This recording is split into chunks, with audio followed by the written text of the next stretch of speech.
এটা হচ্ছে একটা বাগান বিলাসের গাছ। দেখুন ছোট ছোট ফুল, সাদা কালারের, হোয়াইট কালারের একটা বাগান বিলাসের গাছ।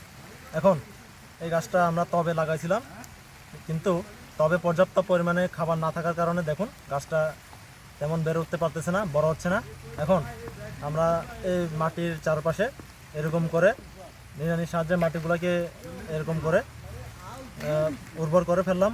উর্বর করার পরে এই যে জৈব সার আছে, ভার্মি কম্পোস্টের সার, জৈব সার এবং আমাদের যে রাসায়নিক সার আছে ডিএপি সার, এই যে ডিএপি সার, কিছু ডিএপি সার দিলাম। এবং এই যে লাল সার, যেটা আমরা বলি এমওপি সার এবং লাল সার,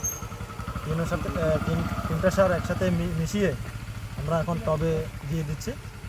টবে দিয়ে দেওয়ার পরে পানি দিয়ে দেবো। পানি দিয়ে দেওয়ার পরে 1 মাসের মধ্যে দেখবেন এটা সুন্দরভাবে বেড়ে উঠবে, প্রচুর পরিমাণে ডালপালা ছড়াবে, গাছটা বড় হবে এবং প্রচুর পরিমাণে এখানে ফুল ফুটবে।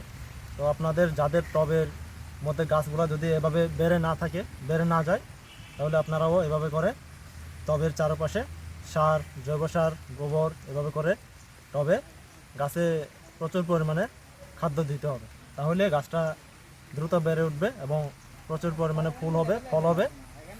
আপনারাও নিয়মিত গাছের এই পরিচর্যা করবেন, যে কোনো গাছে।